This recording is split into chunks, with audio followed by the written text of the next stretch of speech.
मैं चैनल एप्सिटी प्रजापति में देखिए क्लास 10th के लिए काफ़ी इंपॉर्टेंट क्वेश्चन है पाइथागोरस प्रमेय। देखिए क्वेश्चन यहाँ पर आपको स्क्रीन पर दिख रहा होगा, क्या लिखा हुआ है। देखिए एक समकोण त्रिभुज के कर्ण का वर्ग शेष दो भुजाओं के वर्गों के योग के बराबर होता है। इसको हमको सिद्ध करके दिखाना है। ये क्वेश्चन आएगा तो कितने नंबर का आएगा, तो ये क्वेश्चन आएगा 5 नंबर का आएगा। आपको इसको याद कर लेना है और सीख लेना है। इस वीडियो का अंत तक बने रहे। अगर आप नए हैं तो चैनल को सब्सक्राइब कर लीजिएगा। देखिए इस क्वेश्चन को किस तरह बनाते हैं, इसको आप कॉपी कलम निकाल लीजिएगा, पहले ध्यान से देखिएगा, उसके बाद बनाने की कोशिश कीजिएगा। जैसे हो कोशिश करिएगा याद याद हो जाए। अब ये ध्यान से देखिएगा तभी आपको समझ में आ जाएगा, तो आप अपने अपने बना सकते हैं आराम से। इस क्वेश्चन से हमेशा 5 नंबर का सवाल आते रहते हैं, इस बार भी आने का चांस है। इसलिए इस क्वेश्चन को आप रट जाइए, इस प्रश्न को आप रट जाइए, जैसे हो तैसे करके याद कर लीजिएगा। हमको आशा है कि आप इसको देखने के बाद, इस वीडियो देखने के बाद आपको याद हो जाएगा। देखिए आप सीधा हम क्वेश्चन पर आते हैं, फिर से पढ़ लेते हैं। देखिए एक समकोण त्रिभुज के कर्ण का वर्ग अन्य दो भुजाओं के वर्गों के योग के बराबर होता है। ये क्वेश्चन होता है, इसको आप याद करिएगा एक बार दो बार। जैसे क्वेश्चन देखिए, कहने का तात्पर्य क्या है, कर्ण का वर्ग, तो कर्ण का वर्ग हो गया अन्य दो भुजाओं के वर्गों के, यानी लंब, क्या बोल रहा है, लंब का स्क्वायर होना चाहिए और प्लस आधार का स्क्वायर होना चाहिए। यही बोल रहा है क्वेश्चन, प्रश्न यही कह रहा है ना। कर्ण का वर्ग अन्य दो भुजाओं वर्गों के योग के बराबर होता है। देखिए ये त्रिभुज है, अभी रुकिएगा आराम से देखते जाइए, पहले समझ लीजिए। देखिए ये क्या है, ई वाला इसको कर्ण बोलते हैं, इसको क्या बोलेंगे, कर्ण। इसको क्या बोलेंगे, लंब बोलेंगे। इसको क्या बोलेंगे, इधर वाला को आधार बोलते हैं। इसको इंग्लिश में हाइपोटेन्यूस बोलते हैं, इसको परपेंडिकुलर बोलते हैं, इसको बेस बोलते हैं। यहाँ पर 90 डिग्री कौन होता है, समकोण त्रिभुज। यहाँ पर 90 डिग्री यानी 90 डिग्री कोण में, तो उसको समकोण त्रिभुज बोलते हैं। तो ये 45 होगा, ये 45, तो इसको 30 करेंगे तो इसको 60, इसको अगर 30 करते हैं तो ये 60 हो जाएगा। आ गया समझ में। फिर से बोलिए एक बार, ये क्या है, ये लंब हो जाएगा, ये आधार हो जाएगा नीचे वाला, और ये क्या हो जाएगा, कर्ण हो जाएगा। यहाँ पर 90 डिग्री कौन होता है, आपको समझ में आ गया होगा। अब चलिए आइए,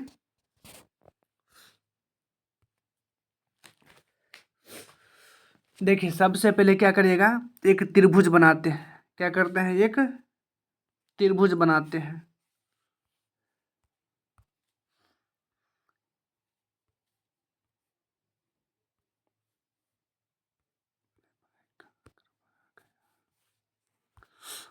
ये क्या है, यहाँ से एक समकोण त्रिभुज बन गया।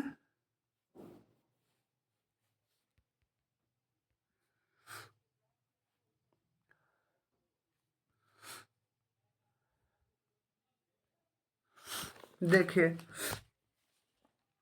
ये क्या है, इसका नाम ए कर दीजिए, इसका नाम बी कर दीजिए, इसका नाम सी कर दीजिए।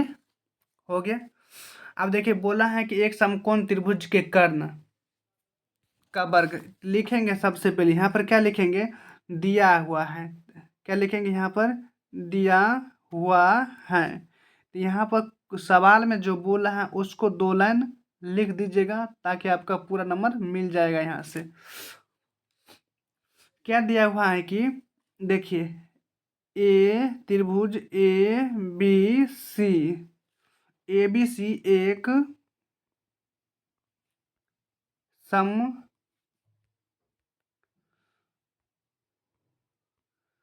समकोण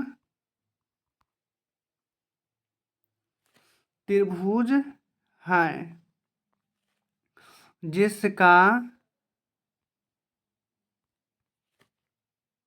कोण बी, कोण बी, देखिए इसको पढ़ेंगे कोण, इसको क्या पढ़ेंगे, इसको ऐसे करके हम खींच दें, इसको कोण पढ़ेंगे। इसको हो गया कोण 90 डिग्री दिया हुआ है।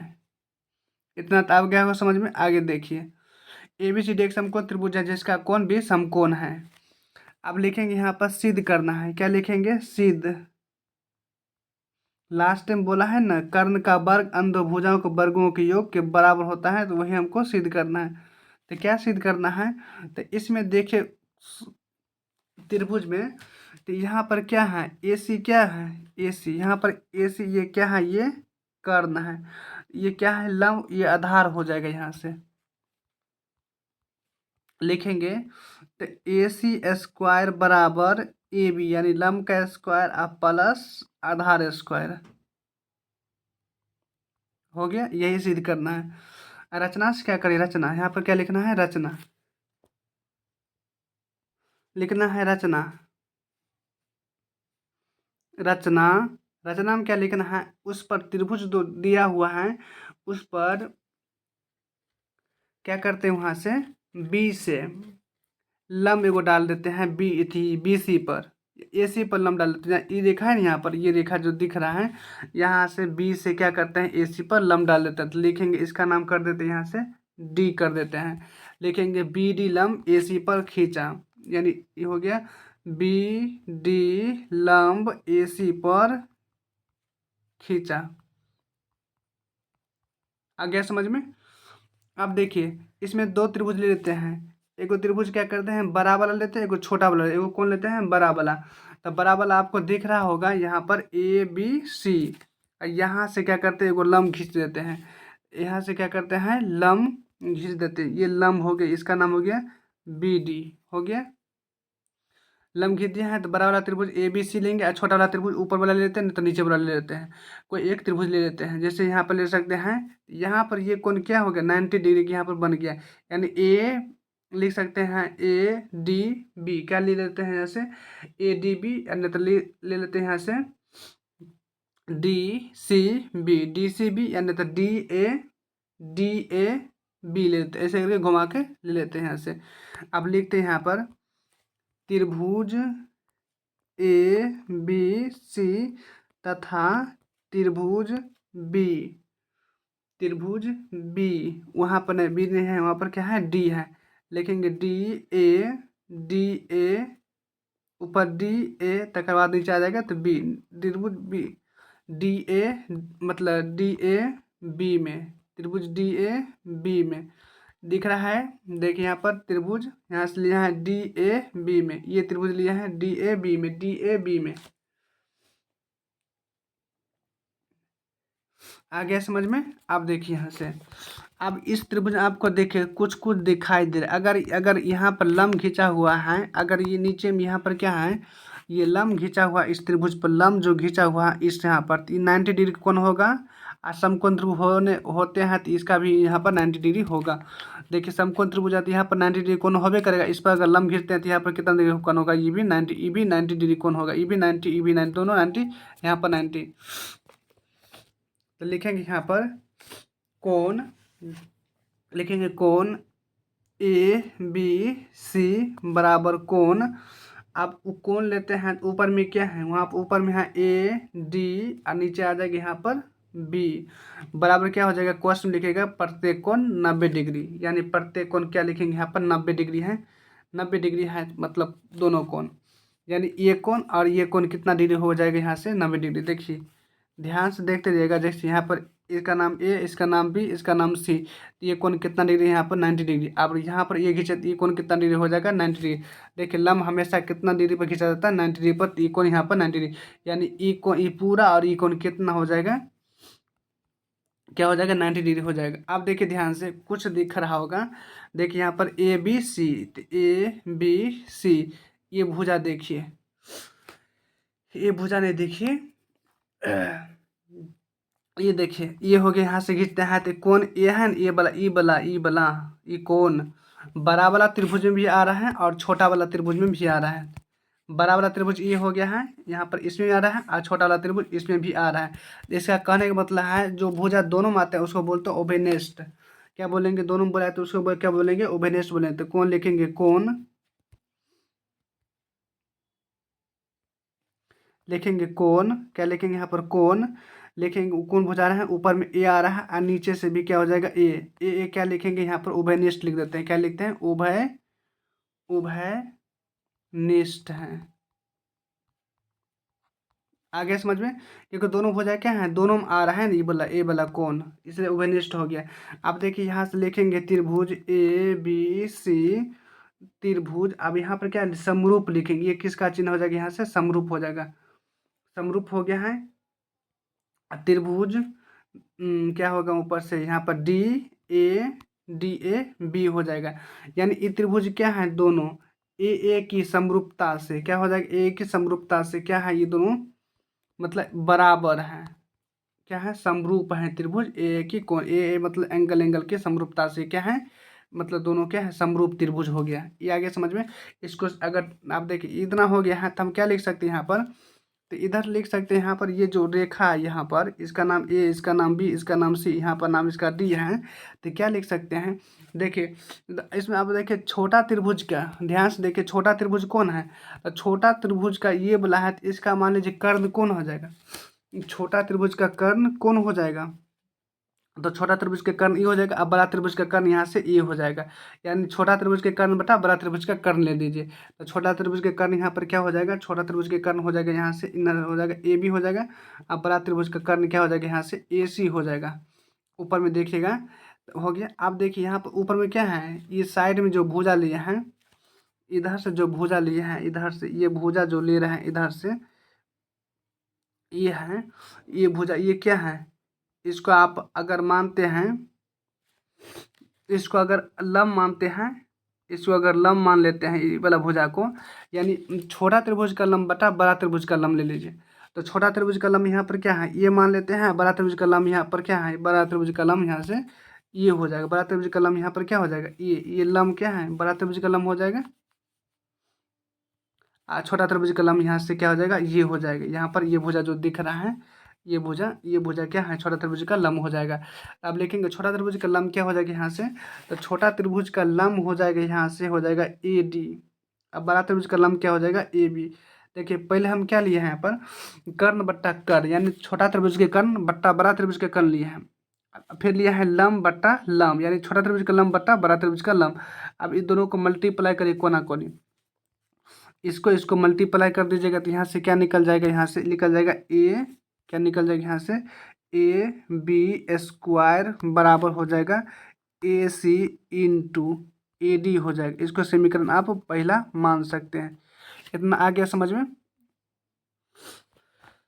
आप देखिए आप इधर वाला ले लिया है, आप क्या करते हैं, ये त्रिभुज दो इधर है, ये त्रिभुज नीचे ऊपर में जो त्रिभुज है ये, अब इस त्रिभुज को लेते हैं यहाँ दर से, इस त्रिभुज को लेते हैं, बड़ा वाला त्रिभुज और छोटा वाला नीचे वाला लेते हैं। ऊपर वाला ले लिए हैं ना, आप लिखेंगे यहाँ पर त्रिभुज, फिर लिखेंगे त्रिभुज, त्रिभुज ए बी सी तथा त्रिभुज। अब छोटा वाला त्रिभुज क्या है, उसका क्या हो जाएगा, यानी डी डी सी बी हो जाएगा। डी सी बी में क्या लिखेंगे, डी सी बी में, डी सी बी में ऐसा है। देखिए इसमें कोण बी बराबर यहाँ पर 90 डिग्री, यहाँ पर कोण कौन हो जाएगा, डी है ना, कोण बी डी सी 90 डिग्री कोण हो जाएगा। देखिए ध्यान से, ये त्रिभुज यहाँ पर है, ये त्रिभुज, ये कोण तो 90 डिग्री पहले से है ये है।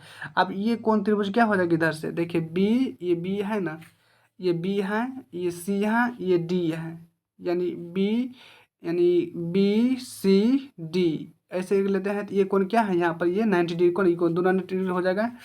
यहाँ पर लिख सकते हैं प्रत्येक कोण 90 डिग्री का है। आ गया समझ में। अब देखिए, अब इसमें दोनों भुजा, त्रिभुज में देखिए ध्यान से, इस त्रिभुज में तो आप देखिए ये वाला बी वाला भुजा है ना, तो ए बी सी, यानी ए बी सी। अब इसी वाला भुजा है, दोनों में आ रहा है, यानी छोटा वाला त्रिभुज में आ रहा है और बड़ा वाला त्रिभुज में आ रहा है। लिखेंगे कोण सी, कोण सी बराबर कोण सी, क्या लिखेंगे फिर उभयनिष्ठ, उभयनिष्ठ का लिखेंगे क्योंकि दोनों में पड़ रहा है इसलिए इसको उभयनिष्ठ लिखते हैं। हो गया। अब देखिए ये भी कोण है और ये भी क्या है, कोण है, सब के सब क्या है यहाँ पर कोण है। एंगल बराबर है तो लिखेंगे ए की समरूपता, फिर लिखेंगे ए की समरूपता से। हो गया। अब फिर वही समरूप वाला चिन्ह लगा देंगे, त्रिभुज ए बी सी समरूप त्रिभुज, यहाँ पर हो जाएगा क्या, यहाँ पर हो जाएगा डी सी बी। हो गया, यही लिए थे ना, डी सी बी क्या हो जाएगा यहाँ से, D C B, D C B हो गया। अब समरूप हो गया यहाँ से। अब इसका भी क्या लिख सकते हैं यहाँ पर, इसका भी क्या लिख सकते हैं, तो इसका लिखेंगे पहले कर्ण बट्टा कर्ण। तो इसका कर्ण देखिए यहाँ पर क्या है, कर्ण, यानी छोटा त्रिभुज का कर्ण यहाँ पर ये हो जाएगा, छोटा त्रिभुज के कर्ण ये हो जाएगा, बड़ा त्रिभुज के यहाँ पर कर्ण ए सी हो जाएगा। तो छोटा त्रिभुज के कर्ण यहाँ पर क्या हो जाएगा, क्या हो जाएगा, बी सी बट्टा ए सी। हो गया। अब बराबर, फिर इसका आधार क्या हो जाएगा, इसका आधार इधर से देखिए, तो ये क्या है, ये बड़ा त्रिभुज का आधार हो जाएगा, छोटा त्रिभुज का आधार ये हो जाएगा। बड़ा त्रिभुज का आधार ये है और छोटा त्रिभुज का आधार ये हो जाएगा। तो इधर लिख सकते हैं यहाँ से, आधार इसका क्या हो जाएगा, इसका हो जाएगा आधार बी डी, बी डी बट्टा हो जाएगा यहाँ से फिर बी सी। ये क्या है, इधर से हो गया। अब देखिए ये बी सी है, इसको मल्टीप्लाई कर देते हैं इधर से, तो हो जाएगा यहाँ से बी सी स्क्वायर बराबर हो जाएगा ए सी इंटू बी डी। ये समीकरण दूसरा हो गया। इतना तो आ गया होगा समझ में। अब ये समीकरण दूसरा है। अब लिखेंगे समीकरण पहला प्लस दूसरा करने पर, तो दोनों समीकरण के क्या करिए हैं, करने यानी जोड़ने पर जोड़ दीजिए। तो पहला समीकरण क्या था, पहला यहाँ पर ए बी स्क्वायर था, ए बी स्क्वायर। अब बराबर था क्या, बराबर छोड़, बराबर इधर क्या हो जाएगा, ये दूसरा त्रिभुज, ये पहला वाला का या दूसरा वाला के यहाँ पर बी सी स्क्वायर हो जाएगा। अब उधर क्या था यहाँ पर ए सी गुने क्या था, ए सी गुने ऊपर से क्या था ए डी, अब फिर यहाँ पर प्लस फिर ए सी गुने हो जाएगा यहाँ पर बी डी, यही था ना। अब देखिए A B square plus B C square, दोनों में अगर ए सी कॉमा लेते हैं तो यहाँ पर क्या हो जाएगा A B plus B D, A B plus क्या हो जाएगा बी डी। इतना आ गया समझ में। अब देखिए A B square plus B C square बराबर क्या हो जाएगा ए सी। अब ध्यान से देखिए त्रिभुज ये है, यहाँ पर ये इतना दूर ए डी है, इतना दूर क्या हो जाएगा इधर से बी डी है, तो पूरा हम लिख सकते हैं इसके बदला में ए सी, इसके बदला में क्या लिखेंगे ए सी लिख सकते हैं। अब यहाँ पर कॉस्ट में हम लिख सकते हैं, कॉस्ट में यहाँ पर लिख देते हैं क्योंकि ए सी बराबर क्या हो सकता है, ए सी बराबर हो सकता है A D plus B D. हो गया, इतना आ गया समझ में। अब लिखेंगे A B square plus B C square बराबर हो जाएगा ए सी गुना करेंगे ए सी स्क्वायर, पुर गया। देखिए यही पुराना था हमको, पुर गया। तो लिखेंगे ए सी स्क्वायर बराबर हो जाएगा A B square plus B D B C square. यह पुराना, तो आप इसको क्या करेगा, कोशिश करेगा 2 बार 3 बार देखिएगा, आपको समझ में आ जाएगा। इस क्वेश्चन को हमेशा के लिए याद कर लीजिएगा, एग्जाम में आते हैं तो आते हैं। अगर इसको छोड़ते हैं तो आपको 5 नंबर से